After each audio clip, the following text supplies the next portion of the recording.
Mishra. Easy study world में आपका स्वागत करता हूं। आज दोस्तों हम 1857 क्रांति का हमने पहले वीडियो डाला था, उसका पार्ट 1 हमने तैयार करके दिया था। आज हम पार्ट 2 में आपसे 1857 क्रांति के बारे में बात करते हैं। तो देखिए, इससे पहले वाले वीडियो में हमने बताया कि 1857 क्रांति के क्या कारण थे, क्रांति का घटनाक्रम क्या था, और अभी इस वीडियो में क्रांति का स्वरूप क्या था, क्रांति के क्या परिणाम निकले, और क्रांति से संबंधित और भी कई छोटी छोटी महत्वपूर्ण बातों पर चर्चा करेंगे।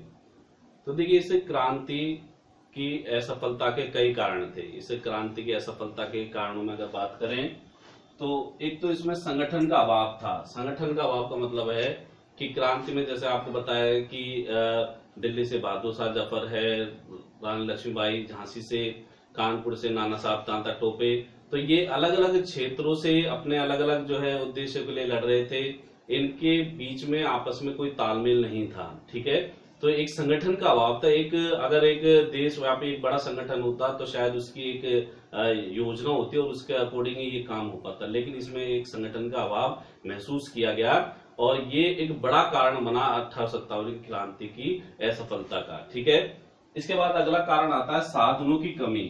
तो देखिए, 1857 की क्रांति में साधनों की कमी थी। भारतीय जो भी चाहे वो नाना साहब हैं, चाहे बहादुर शाह जफर है, चाहे रानी लक्ष्मीबाई है, चाहे बेगम हजरत महल है, इन सबके पास जो संसाधन थे वो प्राचीन समय के संसाधन थे। ठीक है, और इनका मुकाबला ऐसे लोगों से हो रहा था जो आधुनिक संसाधनों का प्रयोग करते थे। अंग्रेजों के पास आधुनिक प्रकार के हथियार थे, इसके साथ साथ ही उनके पास अच्छी गुप्तचर व्यवस्था थी, इसके साथ साथ तार सेवा का भी प्रारंभ हो चुका था। तो उन्हें जो है सूचनाएं वो तुरंत जो है प्राप्त हो पाती थी, जबकि उनके मुकाबले भारतीय जो थे उनको ये सूचनाएं प्राप्त नहीं हो पाती थी। वे किस समय पर कहां विद्रोह हो रहा है इसकी सूचना उनको नहीं लग पाती थी। लेकिन अंग्रेज चूंकि एक बड़ा संगठन रखते थे, एक बड़ा सूचना तंत्र रखते थे, तो उन्हें आसानी से सूचनाएं प्राप्त हो जाती थी, जिसका लाभ उनको इस 1857 क्रांति को दबाने में आसानी से जो है प्राप्त हुआ, और इस लाभ के दम से ही जो है उनके द्वारा इस क्रांति को दबा दिया गया था। ठीक है, अब तीसरा कारण क्या है इसका, वो है कुशल नेतृत्व का अभाव। कुशल नेतृत्व का अभाव भी इसमें देखा गया, क्योंकि इसमें एक सर्वव्यापी नेता का अभाव था। चाहे बहादुर शाह जफर को क्रांतिकारियों के द्वारा अपने एक नेता के रूप में स्वीकार किया गया, लेकिन बहादुर शाह जफर के द्वारा केवल दिल्ली में इस क्रांति को आगे बढ़ाया गया। रानी लक्ष्मीबाई है, चाहे बेगम हजरत महल है, चाहे जगदीशपुर से कुंवर सिंह है, ये सब जो है अपने अपने एजेंडे के अनुसार, अपनी अपनी योजना के अनुसार क्रांति में आए। तो इस कारण जो है इसमें कुशल नेतृत्व का अभाव था। एक ऐसा सर्वव्यापी नेता नहीं था जो इन सबको दिशा निर्देश दे सकता था, या ये उस नेता से दिशा निर्देश प्राप्त कर पाते। ठीक है, तो कहीं ना कहीं कुशल नेतृत्व का अभाव भी था। इस कारण ये क्रांति क्या रही, असफल साबित हुई। इसके बाद होता है योजना का अभाव।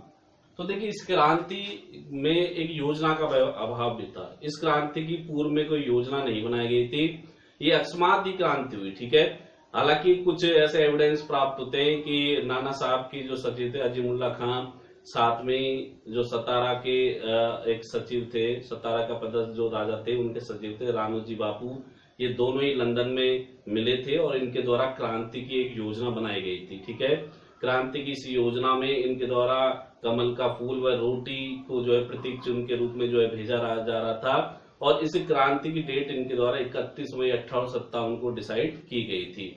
ऐसा जो है कई जो है किताबों के अंदर उल्लेख मिलता है, लेकिन काफी हद तक जो है इसका कोई प्रमाणिक उल्लेख जो है कहीं भी प्राप्त नहीं हो पाता है, और इसी कारण जो है माना जा सकता है कि इस क्रांति की कोई पूर्व नियोजित योजना नहीं थी। अकस्मात ही जो है चरबी लगे कारतूसों के कारण जो है अचानक जो है क्रांति भड़क गई थी। ठीक है, तो कहीं ना कहीं योजनाओं का अभाव भी है इसके अंदर।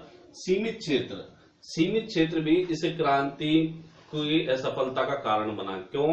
क्योंकि ये क्रांति जो थी लगभग मध्य भारत में रही, चाहे वो दिल्ली है, दिल्ली के बाद यूपी का कुछ क्षेत्र रहा, इसके अंदर कुछ बिहार का क्षेत्र रहा। अगर दक्षिण में जाएं तो दक्षिण में इस क्रांति का कहीं भी कोई प्रभाव देखने को नहीं मिलता। ऊपर जो है चाहे पंजाब है, चाहे श्रीनगर है, जम्मू कश्मीर है, इनमें भी इस क्रांति का कहीं कोई प्रभाव देखने को नहीं मिलता।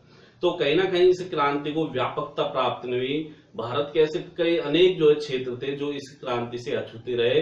इस कारण चूंकि इसकी व्यापकता नहीं मिली इस क्रांति को, इस कारण अंग्रेजों के द्वारा इस क्रांति को आसानी से दबा दिया गया। तो कहीं ना कहीं जो है व्यापकता न होना भी जो है इस क्रांति की असफलता का कारण बना। ठीक है, इसका बात आता है मध्यम या व्यापारी वर्ग का अभाव। तो देखिए इस क्रांति में सैनिकों के द्वारा भाग लिया गया था, ज्यादातर भारतीय जो सामान्य जन थे उनके द्वारा भाग लिया, लेकिन एक जो मध्यम वर्ग था, जो पढ़ा लिखा वर्ग था, उसके द्वारा जो है इस क्रांति में भाग नहीं लिया गया। ठीक है, और इस क्रांति में भाग नहीं लिया गया। साथ में जो देशी रियासतों के राजा थे, अनेक ऐसे राजा थे जिनके द्वारा क्रांतिकारियों का सहयोग नहीं किया गया, बल्कि उनके द्वारा अंग्रेजों का सहयोग किया गया। तो ऐसी स्थिति में ये क्रांतिकारियों के लिए बड़ी जो है दुविधा का विषय था कि उनको जो है भारतीय कोई सहयोग नहीं मिल रहा था, जबकि अंग्रेजों को भारतीयों का सहयोग मिल रहा था। तो कहीं ना कहीं जो है ये भी एक क्रांति की असफलता का बड़ा कारण सिद्ध हुआ। ठीक है, अब आता है कि ये जो क्रांति उसका स्वरूप क्या है, इसको हम क्रांति माने या एक विद्रोह माने या एक सैनिक विद्रोह माने, तो इस बारे में जो है बात करते हैं। तो देख क्रांति के स्वरूप के संदर्भ में अनेक मत जो है प्रचलित हैं। तो भारतीय और अंग्रेज इतिहासकारों की अगर बात करें तो देखिए मोलेसन है, ट्रेवलिन है, लॉरेंस है, सीले है, और ये तो अंग्रेज विचारक है। साथ में चाहे अपने भारतीय विचारकों की बात करें, दुर्गादास बंदोपाध्याय है, सर सैयद अहमद खान है, तो ये लोग जो है क्रांति को एक सैनिक विद्रोह के रूप में देखते हैं। इन लोगों का ये मानना था कि भाई ये क्रांति केवल सैनिक के मध्य होकर ही रह गई, एक सैनिक विद्रोह के रूप में इस क्रांति को ये लोग देखते हैं। लेकिन भारतीय दृष्टिकोण से अगर इसको सोचा जाए तो भारतीय विचारक में जैसे वीडी सावरकर है, एसएन सेन है, अशोक मेहता है, वो इसको भारत का प्रथम स्वतंत्रता संग्राम के रूप में देखते हैं। उनका ये मानना है कि भारतीयों के द्वारा एकजुट होकर पहली बार अंग्रेजों से मुकाबला किया गया, स्वतंत्रता की लड़ाई लड़ी गई। तो ये लोग भारत के प्रथम स्वतंत्रता संग्राम के रूप में 1857 की क्रांति को देखते हैं। ठीक है, साथ में कुछ ऐसे लोग भी हैं जो इसको राष्ट्रीय विद्रोह के रूप में देखते हैं, जिसमें अंग्रेज हैं, बेंजामिन डिज़रायली हैं, डॉक्टर ताराचंद हैं, आरसी मजूमदार हैं। ये लोगों का ये मानना है, जिसमें कुछ भारतीय भी सम्मिलित हैं, कुछ अंग्रेज विचारक भी सम्मिलित हैं। इन लोगों का ये मानना है कि ये असल में क्या था, एक राष्ट्रीय विद्रोह है। ठीक है, विद्रोह है राष्ट्रीय इसलिए क्योंकि इसमें केवल सैनिक नहीं बल्कि जो आम जो भारतीय थे उनके द्वारा भी इसमें भाग लिया गया। तो इन लोगों का ये मानना है कि ये क्या थी, एक राष्ट्रीय विद्रोह था। तो कुल मिलाकर बात जो निकल के आती वो है, भारतीय दृष्टिकोण से अगर जो इसका निचोड़ निकाला जाए तो ये क्रांति है और भारत का पहला स्वतंत्रता संग्राम है। ठीक है, अब देखिए इस 1857 की क्रांति से जुड़े कई जो है महत्वपूर्ण जो है तथ्यों को लेते हैं। एक तो 1857 की क्रांति के समय भारत के गवर्नर जनरल कौन थे, लॉर्ड कैनिंग। लॉर्ड कैनिंग 1857 की क्रांति के समय भारत के गवर्नर जनरल थे। ठीक है, उस समय इंग्लैंड के प्रधानमंत्री कौन थे, इंग्लैंड के प्रधानमंत्री थे पार्मस्टन। पार्मस्टन इंग्लैंड के उस समय प्रधानमंत्री थे। ठीक है, अब देखिए इस क्रांति से जुड़ी कुछ महत्वपूर्ण पुस्तकें जो अक्सर एग्जाम में पूछी जाती है, उनके राइटर पूछ लिए जाते हैं, कभी इनको मैच करवा लिया जाता है। तो देखिए एक तो है 1857 एसएन सेन के द्वारा एक किताब लिखी गई 1857 क्रांति के बारे में, जिसका नाम है 1857। ठीक है, इसके अलावा दूसरी पुस्तक है द सिपाही म्यूनिटी एंड द रिवोल्ट ऑफ 1857। ये किसके द्वारा लिखी गई है, आरसी मजूमदार, रमेश चंद्र मजूमदार के द्वारा ये किताब लिखी गई है। ठीक है, तीसरी है British permanency and the Indian renaissance. तो ये जो है आरसी मजूमदार के द्वारा ये किताब लिखी गई है। इसके अलावा the first war of Indian independency, ये किसके द्वारा लिखा गया है, ये लिखा गया है वीडी सावरकर। वीडी सावरकर के द्वारा इसे भारत का प्रथम स्वतंत्रता संग्राम माना गया है। ठीक है, इसके अलावा एक पुस्तक और है द ग्रेट रिबेलियन, ये किसके द्वारा लिखी गई है, अशोक मेहता के द्वारा ये पुस्तक लिखी गई है। क्रांति के संदर्भ में ये कई महत्वपूर्ण पुस्तकें जो अक्सर एग्जाम में पूछी जाती हैं। अब आप इसका एक बार स्क्रीनशॉट ले लें। अब देखते हैं 1857 की क्रांति संबंधित कुछ महत्वपूर्ण कोटेशन है। LER रीच की है कट्टरपंथियों का ईसाई धर्म के विरुद्ध संग्राम। तो LER रीच की कोटेशन है कट्टरपंथियों का ईसाई धर्म के विरुद्ध संग्राम।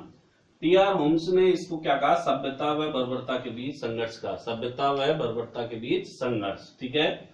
जेम्स आउटरम व डब्ल्यू टेलर के द्वारा इसको क्या कहा गया, हिंदू मुस्लिम षड्यंत्र, यानी हिंदू मुसलमानों के द्वारा ईसाई धर्म के विरुद्ध ये क्या किया गया, षड्यंत्र किया गया। इसके अलावा डॉक्टर ताराचंद ने इसको राष्ट्रीय विप्लव कहा है, बेंजामिन डिज़ाइलर ने इसको राष्ट्रीय विद्रोह कहा है, ठीक है। अब देखिए साथियों, जब स्वतंत्रता प्राप्ति के बाद 1952 में पंडित जवाहरलाल नेहरू जो उस समय के प्रधानमंत्री थे, उनके द्वारा आर.सी. मजूमदार, रमेश चंद्र मजूमदार को भारत का स्वतंत्रता संग्राम लिखने का कार्य दिया गया, ठीक है। और इनके द्वारा अपना इसका प्रथम चरण पूर्ण करके 1955 में उसको सरकार को जब दिखाया गया तो सरकार ने इसको जो है मानने से इनकार कर दिया। तो ऐसी स्थिति में ये सरकारी कार्य से अलग हो गया और इनके द्वारा अपना स्वतंत्र प्रकाशन किया गया था, ठीक है। और इसके बाद इस सरकारी काम को किसने पूरा किया, डॉक्टर ताराचंद के द्वारा इसको पूर्ण किया गया था। अब देखिए आर.सी. मजूमदार ने भी एक कोटेशन यहाँ कही है, वो ये है कि भारत का ये पहला स्वतंत्रता, राष्ट्रीय स्वतंत्रता संग्राम ना तो प्रथम था, ना राष्ट्रीयता, ना ही प्रथम स्वतंत्रता संग्राम था, ठीक है। तो उनका ये मानना था कि ये असल में 1857 की जो क्रांति एक राष्ट्रीय विद्रोह के रूप में इसको देखना चाहिए, ठीक है। अब देखिए इस 1857 क्रांति के क्या परिणाम निकले। तो परिणाम की अगर बात करें तो देखिए इसमें क्या हुआ कि भारतीय स्वतंत्रता अधिनियम 1858 पारित किया गया, 1858 पारित किया गया, जिसके तहत ईस्ट इंडिया कंपनी का शासन भारत से समाप्त कर दिया गया और भारत को ब्रिटिश ताज के अधीन कर दिया गया। अभी तक जो शासन चल रहा था भारत में, वो असल में किसका चल रहा था, ईस्ट इंडिया कंपनी जो एक व्यापारिक कंपनी थी, वो भारत में शासन चला रही थी, ठीक है। लेकिन इस शासन को क्या कर दिया गया, समाप्त कर दिया गया। और इसके बाद जो है भारत को ब्रिटिश ताज के, यानी ब्रिटिश जो महारानी थी विक्टोरिया, उसके अधीन भारत को कर दिया गया, ठीक है। एक बड़ा जो यहाँ पर एक परिणाम निकला वो तो ये है, ठीक है।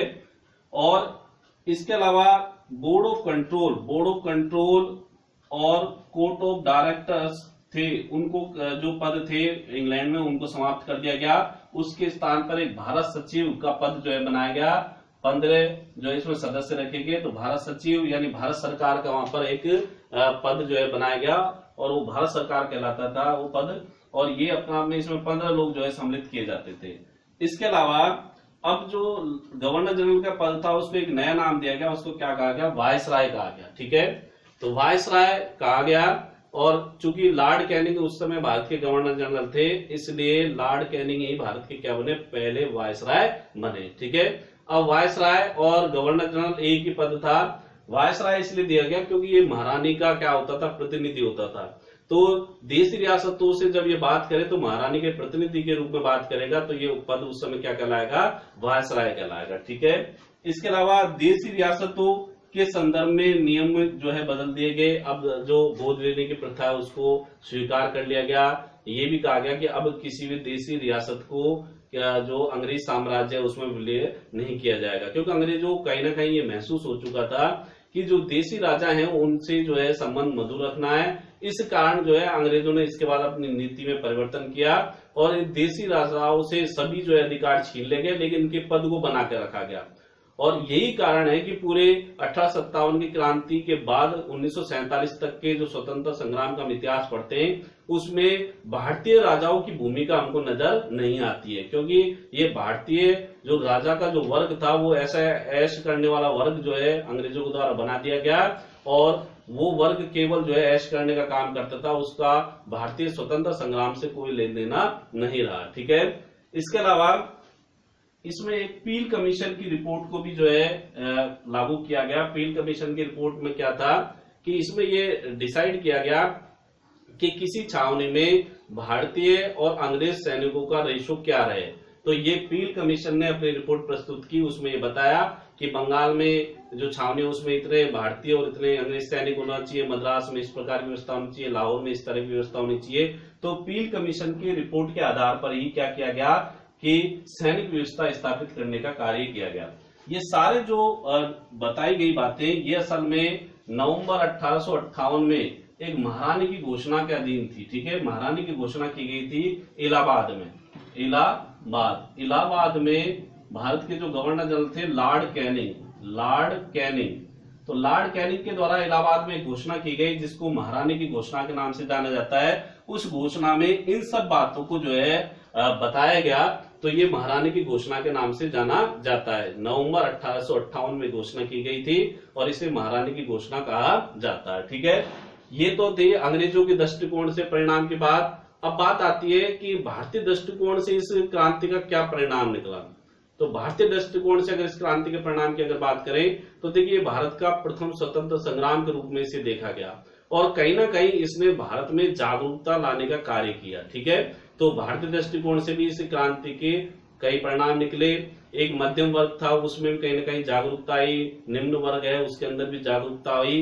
तो कहीं ना कहीं भारतीय दृष्टिकोण से भी इसके जो है सुखद परिणाम देखने को मिलते हैं, क्योंकि इसके बाद फिर जो है लगातार स्वतंत्रता का जो संघर्ष है वो चलता जाता है और उसकी अंतिम परिणति होती है कि 1857 के बाद 1947 में देश को क्या मिलती है, आजादी प्राप्त हो जाती है। तो ये था दोस्तों 1857 क्रांति का पार्ट 2, और इस बारे में आपने कमेंट्स अवश्य करें। धन्यवाद।